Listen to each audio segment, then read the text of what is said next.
तो देखिए, बात कर रहे थे जम्मू कश्मीर में बढ़ती हुई टारगेट किलिंग पर। एक महत्वपूर्ण मुद्दा और एक ज्वलंत समस्या ऑपरेशन रेड वेव का नाम बकायदा जहां पर बार बार गूंज रहा है। तो ये ऑपरेशन रेड वेव असल में है क्या? दरअसल ये आतंकियों की ओर से शुरू किया गया एक अभियान ही है जिसका एकमात्र उद्देश्य घाटी में दहशत फैलाना है।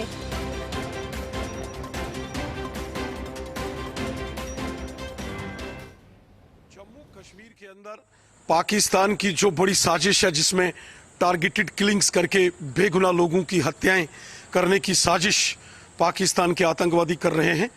इन परिस्थितियों और इन हालात को लेकर माननीय गृह मंत्री श्रीमान अमित शाह साहब ने लगातार सुरक्षा संबंधित जो बैठकें की हैं और नई रणनीति जम्मू कश्मीर के बारे में बनाई गई है। इन सभी साजिशों को विफल किया जाएगा। भारतीय सेना, जम्मू कश्मीर पुलिस और हमारे पैरामिलिट्री फोर्सेस के जवानों को ये खुली छूट दी गई है कि ताबड़तोड़ ऑपरेशंस इन आतंकवादियों के विरुद्ध कश्मीर घाटी में पहले भी शुरू किए गए हैं, इनमें और तेजी लाई जाएगी। अधिक ट्रूप्स कश्मीर के अंदर हमारे पैरामिलिट्री फोर्सेस के और डिप्लॉयड किए जाएंगे और यहाँ के जो सुरक्षा व्यवस्था है इसको और पुख्ता किए जाएंगे। जबरदस्त सिक्योरिटी ग्रिड मजबूत किया जाएगा। सेना, पुलिस और पैरामिलिट्री फोर्सेस और अधिक इंटीग्रेटेड इंटेलिजेंस आपस में शेयर करके पाकिस्तान की इस टारगेटेड किलिंग्स की इन साजिशों को विफल करेंगे।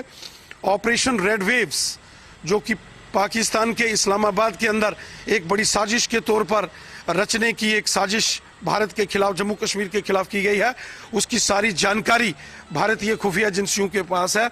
पाकिस्तान चाहता है कि जम्मू कश्मीर के अंदर खून खराबा किया जाए और बेगुनाह लोगों की हत्याएं, जिसमें खासकर जो कश्मीरी पंडित और कश्मीर के अंदर जो हिंदू समुदाय के लोग काम कर रहे हैं उनको निशाना बनाकर एक डर और खौफ का जो माहौल बनाने की साजिश पाकिस्तान कर रहा है। पाकिस्तान की हर साजिश को विफल किया जाएगा। तो देखिए, यकीनन एक गंभीर मुद्दा ये है और इस पर बात करने के लिए फिलहाल हमारे साथ में रक्षा विशेषज्ञ कर्नल अनुपम जेटली इस वक्त फोन लाइन पर जुड़ चुके हैं। सर देखिए, 34 साल पुरानी साजिश, नापाक साजिश से पाकिस्तान एक बार फिर से दोहराना चाह रहा है। घाटी में इन दिनों जैसे आतंक की गतिविधियां बढ़ी है सर, और ऑपरेशन रेड वेव का नाम बहुत बहुत गूंज रहा है, क्या कहेंगे इस पर आप? नमस्कार। पहले तो मैं जो भी हमारे देश के हिंदू भाई बहनों के नृशंस हत्या की गई है उसको मैं कंडम करता हूँ।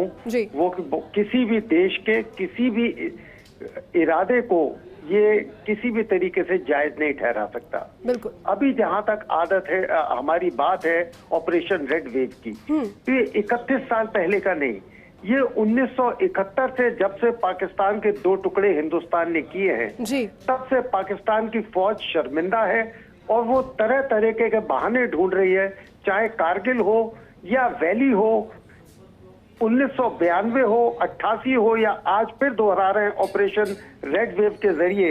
ये जुबान है, ये तरीका है, ये प्लानिंग है आईएसआई और पाकिस्तान की फौज की। और जब भी वहां सत्ता परिवर्तन होता है, अब शाहबाज आए हैं प्राइम मिनिस्टर बन के, तो उनको अगर अपने को किसी भी तरीके से महफूज रखना है तो उन्हें फौज की बात सुननी पड़ेगी।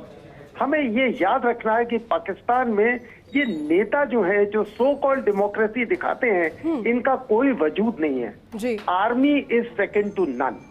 आर्मी सारे शॉट कॉल करती है, जिस दिन वो चाहते हैं किसी को बनाते हैं, जिस दिन चाहते हैं गिराते हैं। तो ये ऑपरेशन रेड वेव भी उसी साजिश के तहत है कि हिंदुस्तान को किसी तरीके से परेशान किया जा सके। मगर अगर आप देखें तो पिछले 3 साल में भारत के अंदर बहुत कम ऐसे वाकये हुए हैं कि कश्मीर घाटी के अंदर बहुत ज्यादा वायलेंस रहा हो। और मुझे पूर्ण विश्वास है कि हमारी जो इंटेलिजेंस एजेंसी है, जो आर्मी है और चौकस और सतर्क होकर चौक पाबंदी से काम करेंगी और इसको निरस्त करेंगी। हाँ बिल्कुल सर। और देखिए, आर्मी लगातार सर्च ऑपरेशन के माध्यम से कार्रवाई कर भी रही है और घाटी में एक बार फिर से शांति व्यवस्थाओं को बहाल करने की कवायद ना सिर्फ आर्मी की बल्कि अपेक्षा